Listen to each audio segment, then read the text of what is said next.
Mimir, what else do you know of the mask? Only that it was the great passion of Odin's life. He journeyed across Aegir's burning ocean into the heart of the silent matron herself to find it. Lost every man in his crew, but to hear him tell it, it was worth all that blood and more.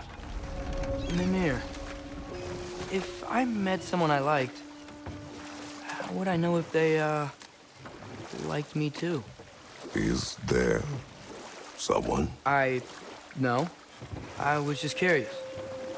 Actually, doesn't matter. Doesn't matter. Now that I've spent time in Asgard, it's strange to imagine Magni and Modi there. Sif raised them both, right? She seems like a good mom. Maybe a little overprotective. A good mother? Not the Sif I knew. In a culture as debaucherous as the Aesir, being a paragon of womanhood meant being a fierce fighter and a fiercer drinker. Mimir, you mentioned Sif wasn't a good mother when you knew her. Like, she used to drink a lot? Aye. She and Thor seldom knew a moment's sobriety, whether brutally dealing with their enemies or, just as brutally, raising those boys. What do you mean? Oh, little brother. I know you didn't have an easy childhood, but you can't fathom how much worse it can get. Imagine learning discipline by having it thrashed into you time and again. That was Thor's approach, the same one Odin used on him. A poisonous notion of manhood passed down through generations. A grim inheritance, leaving all of them the poorer. Well, Sif doesn't drink anymore. Neither of them do. I am quietly flabbergasted to hear it. I get the sense it's more recent for him, but I know he loves his daughter. I expect that's the explanation. Sif goes straight in hopes that raising a good daughter will redeem their past failures. Thor struggles. Maybe she gives him an ultimatum after some breaking point or other. Like what he did to Modi, that night he found us. Oh, that's a deft guess, lad. And if that ultimatum worked, well, good for them. Truly. Mimir, Odin's mask. How did he hear about it in the first place? He said a voice spoke to him one night, entreated him to collect the mask and control his own fate. I still think it's all a bunch of bollocks. Odin got drunk, convinced himself a wooden mask would solve all his problems, and pranced about the realms until he found a sufficiently mysterious bauble to fit the bill. Mask probably doesn't do anything at all. Yeah, probably. So, Father's new spear, it's made out of a ring? Drop me your eye. Forged by the Huldra brothers as a gift for Odin. How's it work? Every so often, the Dropnir drips out identical copies of itself.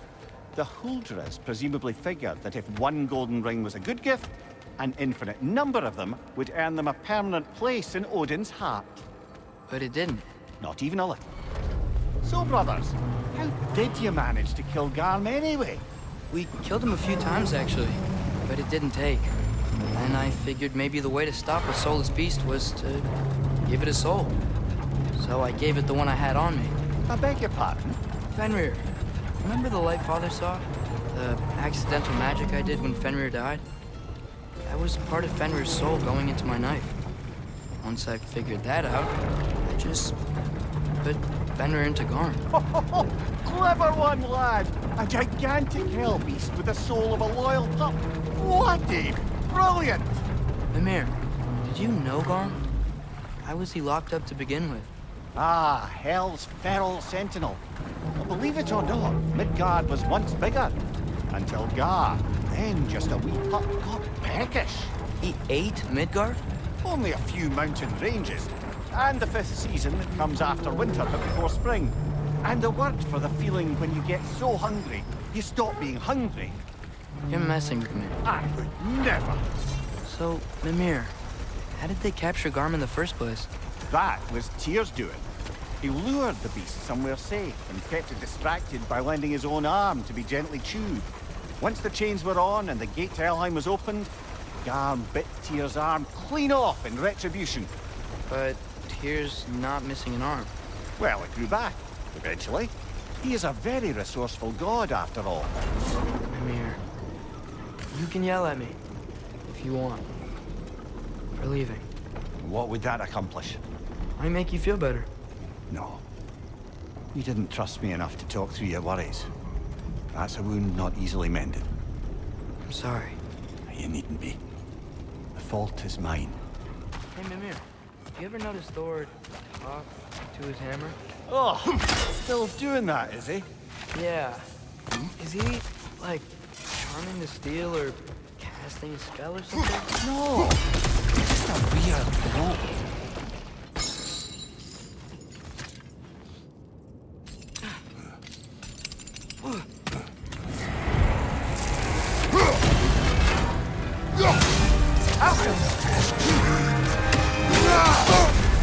You're on fire, Kratos! It will pass!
Impressive!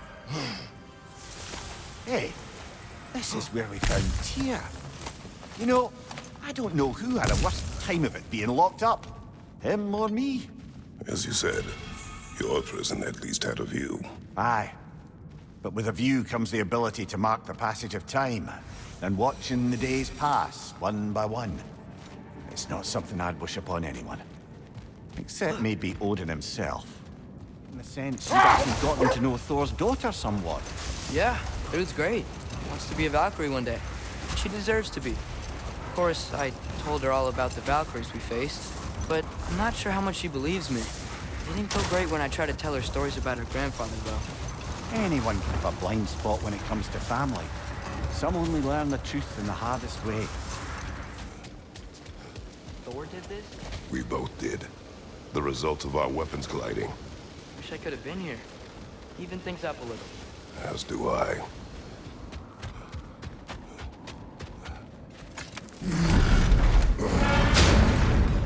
Is it kind of weird I miss using this place? How so? I don't know. It was a place we could depend on. It just reminds me of a time before everything changed. Everything changes. Always.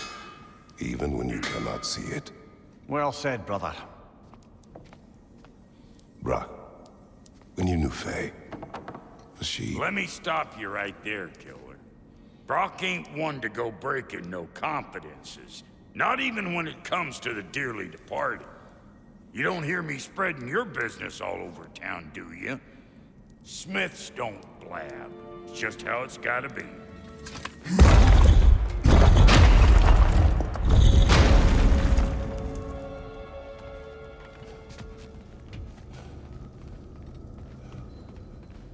It's sad the lake freezing over broke the realm travel table. It is just a table. I know. Being able to use the gateways to realm travel is way more convenient. But, I don't know. The tree roots spreading, flowers wilting and regrowing, the light show with the crystals. It really was something to see. It was. Rude, who you meant when you asked about Viking. Thrud? No. I mean, I wasn't asking about anyone specific. And, well, Skilder likes Thrud. But she's only interested in becoming a Valkyrie. She's focused, you know? Oh, very well, lad. Very well. Just hope you know if you ever need to review anything we've discussed. I know. It's good. I'm fine. Mimir, when I was in Asgard, I saw Odin do something to some new Einherjar. They seemed kind of mindless until he cast a spell that restored their identity. Aye, that was his habit, even when they were confined to Valhalla. I think letting them remember themselves was another small way of cheating death any way he could. Though I wouldn't be surprised if with that small gift of autonomy, he also embeds an undying personal loyalty to himself. The gravestone. No doubt a berserker awaits.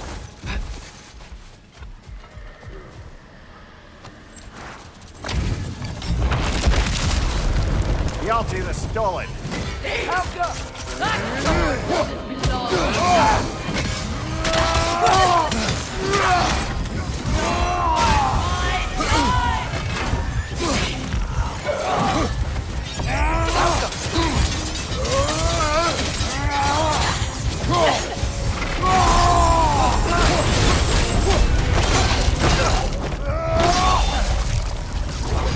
This hill. What is its connection to these spirits? It's a symbol of their betrayal, their cruelty personified. The sooner we're done with it, the better. If I can make peace with my blades. I suppose you're right. If Skofnung rids the land of these bastards, I can stomach its presence a bit longer.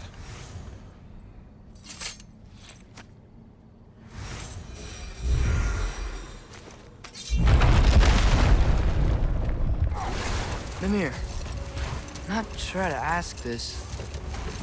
There's stories Odin told me, like how he lost his eye, where the details are different from stories you've told me.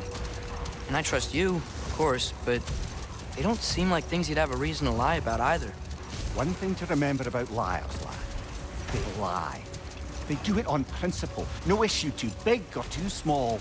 They lie about anything they can get away with and some things that they can't, just to demonstrate their power over reality. You must always bear that in mind.